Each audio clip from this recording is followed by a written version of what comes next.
Today is a big day for me because I'm at home, surrounded by walls full of memories. Jack is here too, looking so proud and happy. He's exploring the rooms with excitement, and I can't help but feel his energy rubbing off on me. We're in the main part of my family's house, the place where my dad's dreams came true. My dad worked really hard to make this place amazing, and now it's worth a whopping $100 million. It's like his legacy, something he left behind for me when he passed away. Now, without my dad by my side, my husband wants a piece of our family's legacy. He insists that what used to be mine alone should now belong to both of us. But I know better. I have proof. Papers with my name, Sarah, as the rightful owner. At 42, I work in the digital world, thanks to my job at an online bank. This career wasn't just a whim, it was shaped by the values my parents taught me about money management. They showed me how important it is to be responsible with finances, lessons I still carry with me today. Growing up with money, my parents taught me to respect it and not take it for granted. Despite our wealth, they made sure I didn't grow up spoiled. My allowance was just like everyone else's, and we didn't eat fancy meals all the time. I went to a regular public school, not some fancy private one. But somehow, rumors about us being super rich spread anyway. People thought my life was all about luxury and fun because of our big house and money. Sarah, with your huge house and all your money, life must be easy, right? You must have all the cool gadgets and games. Can we come over and play? People often asked me these questions, thinking I had everything. But the truth was, my life wasn't as extravagant as they thought. I didn't have the newest toys or gaming consoles, but people still assumed I did. Sometimes it felt like everyone just wanted to be my friend because of my family's money. Sarah, you're rich, right? Can you lend me some money? People asking for money always made me uneasy. It felt like I didn't understand the values my parents taught me. Then, I got into a tough spot when I accidentally broke Maria's gaming console. I didn't have any money at that moment, which made things even worse. Around the same time, Julie and I became classmates. She asked if I had told my parents about the accident, but I was too scared of disappointing them to say anything. I can't tell them. They might get mad. That's why I'm asking you, Sarah, she confessed. Saying no felt awful, especially since I didn't want things to be awkward at school. But my parents were clear about not lending money, so I had to apologize to Julie and explain that I couldn't help. After I couldn't help Julie, she ended up crying. And soon rumors started flying around. People accused me of not helping a friend in need, even though my family was well off. I tried to explain that I didn't have any money to spare, but it didn't seem to matter. Then, Maria said something that really hurt. She suggested that I cared more about money than friendship. Things got worse when Maria and Julie started spreading lies, saying I owed them money and refused to pay for the broken console. The school found out the truth eventually and scolded Maria and Julie. But instead of stopping, the rumors got worse and even reached my parents. My dad decided to deal with it and organized a meeting with their families. Even though they said sorry, I decided to stay away from Maria and Julie after that. I still had to deal with their looks and whispers, but at least there were no more direct confrontations. During dinner that night, my dad shared advice that stuck with me for years. He said it's important to stand by your decisions, especially when it comes to money. Sarah, it's okay to say no, he said with a smile. You don't have to tell anyone about your finances. If someone keeps asking, just say you'll have to check with your parents, even if you know you can't lend money. This lesson about handling money matters gracefully and firmly became really important to me. As I grew up, I became more careful about who I let into my life, focusing on friendships based on character, not money. After university, I made sure to keep my work and personal life separate, avoiding any financial complications. This whole experience taught me the importance of setting boundaries in both friendships and finances, and it's shaped who I am today. When I was 35, I met Jack through a friend, and despite him being a bit younger, his genuine personality quickly won me over. We started casually dating, and before long, it turned into something serious. 2 years later, we had a beautiful wedding, which made my parents really happy. After we'd been married for about a month, my dad suggested that Jack come over to our house. I trusted Jack, but I was worried that he might accidentally reveal some private family stuff because he loves to talk. Still, after a month of marriage, I felt ready to let him in on everything about my family. So, I invited him to visit my parents' house. Jack was amazed when he saw my family's house. His surprise was obvious, showing that he hadn't realized how well off my family was. Even though the visit went well, Jack couldn't stop asking about our money on the way home. I didn't know much about our finances myself, so his questions made me feel uneasy. A few months after we got married, my mom called to tell me that my dad was in the hospital. It was a shock, especially since I didn't know he was having health problems. Thinking back to our last visit, I remembered how he didn't seem well, and now I felt really worried and guilty. When I went to the hospital with my mom that Saturday, my dad tried to stay cheerful, but we could tell he was feeling down.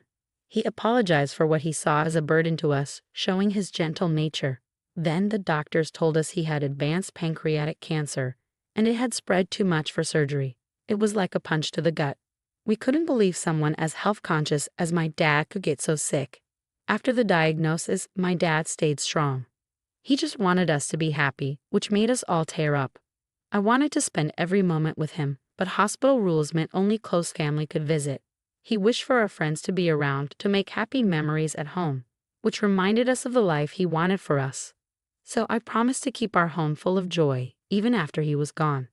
Keeping that promise became really important to me. I decided to renovate our family home, something to focus on during such a tough time. Jack, always caring, worried about how much I was doing for my dad, not realizing the other stuff I was dealing with, like our family's estate issues that I hadn't told him about. When Jack asked about my dad's health, I finally opened up to him about everything we were going through. It was a relief to have the support while juggling work, hospital visits, and all the emotions. However, things got tense when Jack started asking about my dad's money and the family estate. He even suggested getting legal advice, just in case something happened to my mom too. It brought up painful memories for me. My dad had a lawyer he trusted, but Jack's insistence on being cautious with money started causing problems between us. A few months later, my dad passed away after bravely battling his illness. Then, the discussions about inheritance started within the family. I ended up getting a big house worth $5.5 million. But Jack's growing interest in the inheritance, despite me trying to keep him out of it, made things even harder. He was excited about moving into the mansion and kept asking about financial stuff, which caught me off guard. I later found out he'd been talking to my cousin at the funeral, who mentioned how the house would be a waste if it stayed empty. That just made things more complicated. Despite my attempts to explain to Jack that the inheritance wasn't something we shared, he didn't seem to listen. Our relationship started getting more hostile because of it. Even though he was there at my dad's funeral, Jack didn't help out with the memorial services or the legal stuff that followed. As things started to settle down and life went on, Jack dropped a bombshell. He said he changed the ownership of my family home to his name, and he had legal papers to prove it. I was shocked and hurt. Not only did he break my trust, but it also showed a huge lack of respect for our relationship and the boundaries we had. Dealing with inheritance issues brought up bigger problems in our marriage. We had to rethink what we valued, how much we trusted each other, and where our relationship was headed. When Jack told me he changed the ownership of our family home without telling me, I was shocked and hurt. He said he was tired of our marriage and suggested we live together as roommates in the house, with him not giving me much financial support. He even threatened divorce if I didn't agree, which was a lot to take in on top of everything else. I begged him to think about what he was doing and why he made such a big decision without talking to me. He said he'd talked to a lawyer about changing the ownership without my permission. Things got so bad that divorce seemed like the only way out. I was heartbroken and lost, feeling like I had to distance myself from the home and life I'd shared with Jack. I couldn't understand why he'd do something like this, and it felt like money had changed and for the worse. The next day, Jack demanded the house keys, saying the house was his now. This just made things worse. He tried to get into the house, but security stopped him. I showed them the real ownership papers, proving the house was mine because of my dad. Seeing the proof, Jack was shocked. He trusted a guy named Jerry to help him with legal stuff, and Jerry had lied to him. Jack had even given Jerry $360,000 to change the ownership, but it turned out to be a scam. Jack was really upset. He kept trying to call Jerry, but Jerry wouldn't answer. Jack was mad at him for tricking him and taking his money. Then he turned his anger on me, saying I spent too much money on things he thought were unnecessary. He even questioned if I understood how inheritance stuff worked. Even though Jack tried to fix things and suggested we give our marriage another chance, the trust between us was too broken. I asked the security guard to help him leave, closing a painful chapter of my life. In the months that followed, I had time to think about everything that happened. It made me realize how important trust and honesty are in a relationship. What happened with Jack, all the lies and betrayal, taught me to be careful not to let money cloud my judgment. During my dad's first memorial service at our family temple, Jack showed up unexpectedly. Since our divorce, things hadn't been going well for him. He didn't have a job, he had money problems, and it seemed like the people he trusted had let him down. He looked really sad and lost, standing there in contrast to the solemn occasion.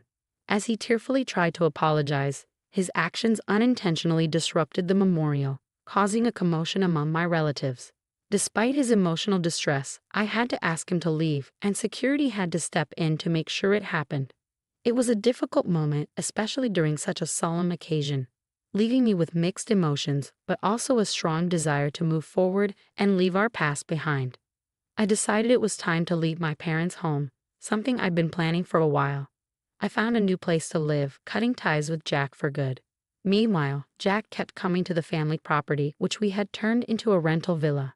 My mom and I ran the villa together, turning it into a happy place for many people to visit and enjoy. On his side, Jack seemed to be trying to make positive changes. He got a new job and was really focused on starting over.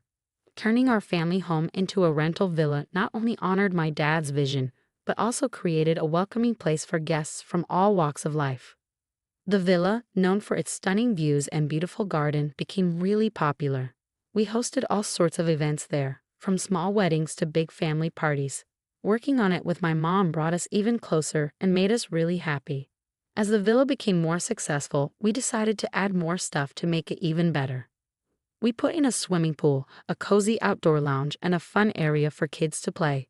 We were really committed to making sure our guests had an amazing time, and it paid off. The villa became a top spot for people looking for a peaceful getaway and unforgettable experiences. This whole project wasn't just about making money. It was about making my dad's dream come true and creating special memories for our guests. Taking care of the villa's garden filled me with a deep sense of happiness. Seeing our family home turned into a place where people could come together, have fun, and make lasting memories made me really proud. I could almost imagine my father looking down with pride at what we had accomplished, bringing his dream to life. This venture not only fulfilled his vision but also gave us financial stability and a sense of freedom. Along the way, I learned important lessons about trust, money, and the strength needed to forge my own path, separate from the challenges of the past. In this journey of self-discovery, I discovered that facing difficulties can actually make you stronger and more determined.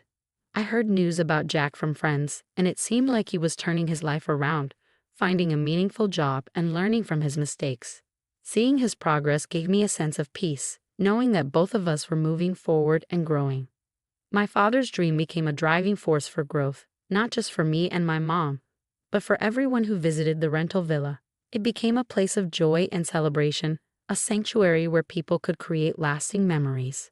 The success of the villa is a testament to my father's vision, reminding us of the values of resilience and hard work. Through this venture, we've created more than just a place to stay. It's a source of happiness, a place for making memories, and proof that dreaming big and putting in the effort can lead to incredible things.